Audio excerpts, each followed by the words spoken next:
क्या आप भी कांवड़ लाने की तैयारी कर रहे हैं? लेकिन क्या आपको पता है कि साल 2026 में कांवड़ का जल किस दिन चढ़ाया जाएगा?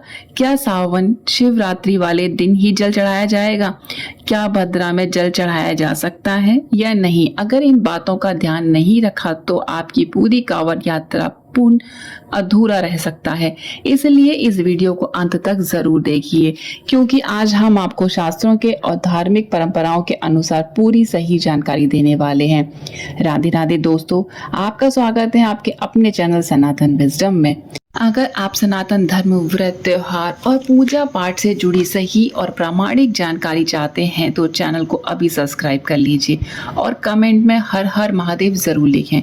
भगवान शिव के भक्त सावन मास में गंगाजल लेकर कांवड़ यात्रा करते हैं और भगवान भोलेनाथ का जल अभिषेक करते हैं। यह केवल एक यात्रा नहीं बल्कि श्रद्धा, तपस्या, संयम और भक्ति का प्रतीक माने जाता है।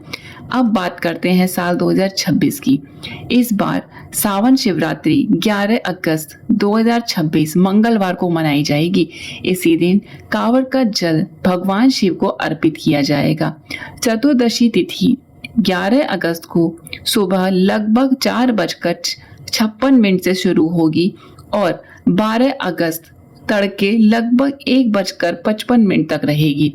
उदय तिथि के अनुसार 11 अगस्त मंगलवार को ही सावन शिवरात्रि व्रत का और कांवड़ जल चढ़ाने का सबसे शुभ दिन माना जाएगा। शास्त्रों के अनुसार भगवान शिव का जलाभिषेक सूर्य उदय के बाद से लेकर रात्रि तक किया जा सकता है, लेकिन सावन शिवरात्रि पर विशेष रूप से प्रदोष काल और रात्रि पूजा का भी बहुत अधिक महत्व बताया गया है।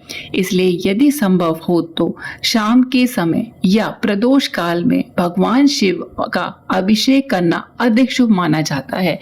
अब एक बात, बहुत से लोग पूछते हैं कि क्या भद्रा में जल चढ़ाया चाहिए।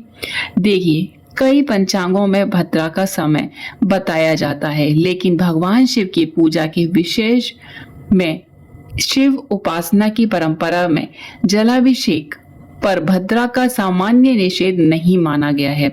फिर भी जो श्रद्धालु अपनी पारिवारिक परंपरा या पंचांग के अनुसार भद्रा का पालन करते हैं, वे भद्रा समाप्त होने के बाद भी जल अर्पित कर सकते हैं। अब जानते हैं कि कांवड़ का जल कैसे चढ़ाना चाहिए। सबसे पहले मंदिर में प्रवेश करने से पहले मन को शांत रखें और भगवान शिव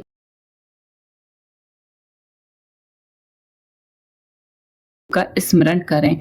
इसके बाद यदि संभव हो तो तांबे के लोटे से धीरे धीरे शिवलिंग के पर गंगाजल अर्पित करें।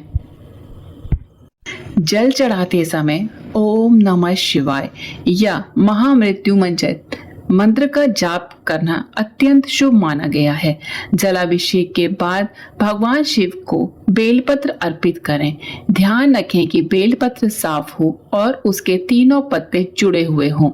इसके बाद धतूरा, भांग, शमी पत्र, सफेद पुष्प, चंदन और अपनी श्रद्धा के अनुसार फल या मिठाई अर्पित कर सकते हैं। भगवान शिव को कभी भी तुलसी दल, केतकी का फूल, हल्दी या सिंदूर अर्पित नहीं करना चाहिए। यह बात शिव पुराण और धार्मिक परंपराओं में बताई गई है। अब बात करते हैं कि कांवड़ यात्रा के नियम की।